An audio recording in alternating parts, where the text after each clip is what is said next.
は、しょうこです。このチャンネルでは、日本語を勉強している皆さんに向けて、JLPT の文法や日本の文化や暮らしについてお話ししています。今回は、ポッドキャストの回です。通勤通学の合間に聞いて、日本語の勉強ができるかなと思い収録しています。このポッドキャストが少しでも日本語学習のお役に立てれば嬉しいです。今回は日本語は理解できるのに話せない理由についてお話ししたいと思います。これすごく多くの人が悩んでいることだと思います。特に文法や語彙の勉強をたくさんして努力している人に多いと思います。私も英語や韓国語、中国語を勉強したことがあるのですが、全く同じ経験をしています。私は以前、ワーキングホリデーでイギリスに2年間住んでいました。ワーキングホリデーに行ったことがある人はいますか？私の周りにも韓国や台湾からワーキングホリデーで来ている人がたくさんいます。そして自分の語学力を上げようとみんな努力しています。特にカフェで働きたい子が多くて、接客の時に使う日本語を勉強しています。敬語が難しいですよね。私も海外に行って家の契約や税金の支払い、携帯電話の通信の契約などで使う言葉をあらかじめたくさん覚えていったことを覚えています。すごく緊張しました。日本は英語が義務教育で、義務教育というのは学校でみんな絶対に勉強するということなので、学生時代にもしっかり勉強しているのですが、いざ話そうとすると全然話せなかったんです。相手が言っていることはわかるのに自分の言いたいことが出てこない。今、日本語を勉強している皆さんの中にも同じ気持ちの人がいるんじゃないでしょうか。じゃあ、どうして理解できるのに話せないのか。理由はとてもシンプルで、考えることが多すぎるからです。聞くときは相手の言っていることを理解するだけですよね。でも話すときは何を言うか考えて、さらにそれを日本語の文にする。この二つを同時にやらなければいけません。だからすごく難しいんです。そして大事なポイントですが、リスニングとスピーキングは別のスキルです。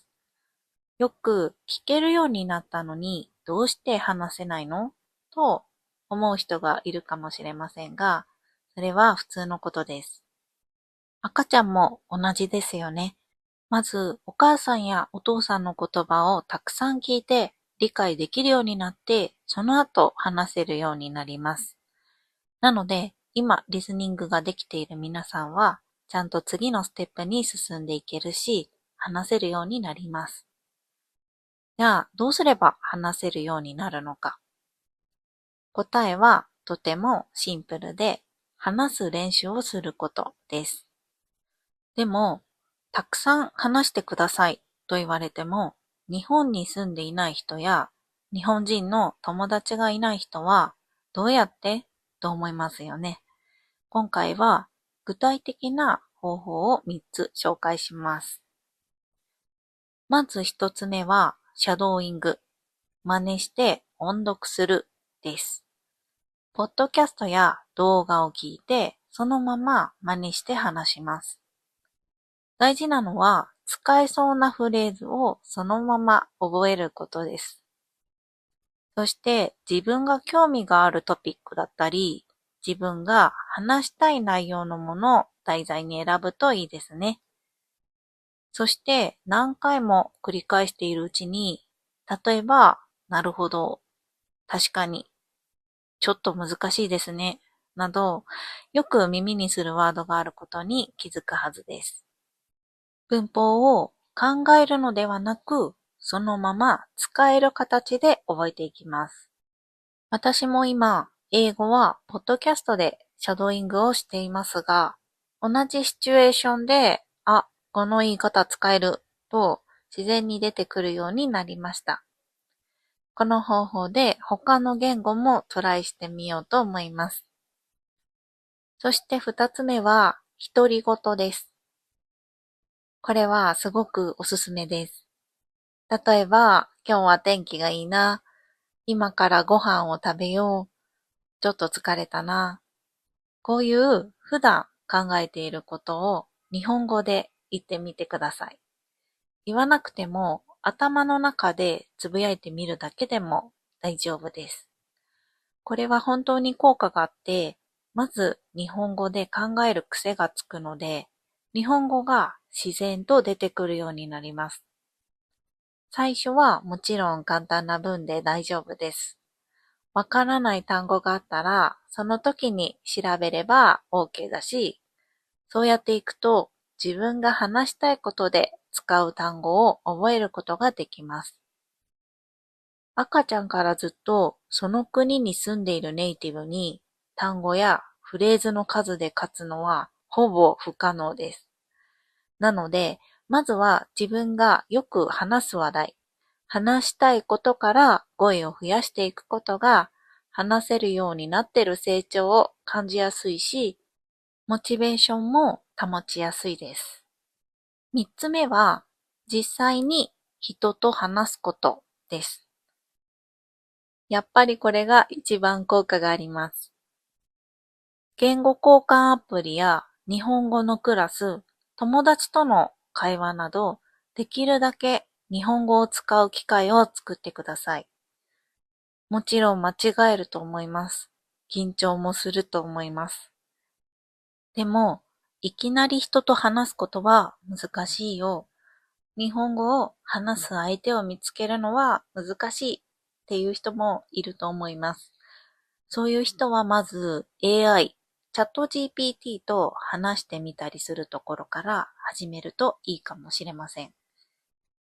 AI は失敗しても気にしないし、間違い直してと言えば直してくれることも。たまに変な日本語を話したりもしてますけどね。まず話すことを慣れる練習をするのにはいいと思います。言語交換アプリだと、ハロートークを私は使っていました。オンラインで日本語の先生を見つけて、数ヶ月日本語のレッスンを続けてみるのもいいですね。私の生徒さんでも最初は辞書を見ながら話してた人が、今では辞書なしで1時間会話を続けることができています。慣れって本当に大切です。間違えることを怖がらないことが上達の一番重要なことなんじゃないかなと思います。私もイギリスにいたとき、たくさん間違えました。店員さんに何を言ってるのかわからないと変な顔で見られることもありました。でも私は間違えてるのを聞いて嫌な気持ちにならないし、そういう人も多いと思います。むしろ頑張ってるなーって感心する人もいると思います。大切なのは、間違えた、気づく、次に直す。この繰り返しです。最初は話していて、相手が言っていることがわからなくて、何という顔をされるかもしれません。私もこれがすごく嫌で、話したくなくなることが多かったです。でも、間違いに気づいて、次はこう言ってみようとか、どう言ったらいいのか質問してみたり、周りの人の力も借りて少しずつできるようになればいいと思います。そしてもう一つ大事なこと。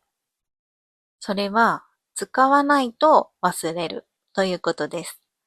私はイギリスから帰った後、英語をあまり使わない時期がありました。その時、せっかくできるようになった英語が全然出てこなくなったんです。中国語も大学生の時にすごく勉強したのに、今では全然わからなくなってしまいました。だからこそ少しでもいいので続けることが大切です。日本語も同じです。毎日10分でもいいので、聞く、真似する、話す。この3つを続けてみてください。小さいことでも続ければ必ず力になります。継続は力なりです。このチャンネルでは JLPT の文法の動画もたくさん出していますし、皆さんそれを見て本当によく勉強していると思います。もちろん自分のテキストや単語帳で頑張っている人もたくさんいると思います。だからこそ次は使う練習を少しずつ増やしていきましょう。皆さんなら必ず話せるようになります。今回は理解できるのに話せない理由とその解決方法についてお話ししました。少しでも参考になったら嬉しいです。これからも一緒に日本語の勉強を頑張っていきましょう。それではまた次のエピソードでお会いしましょう。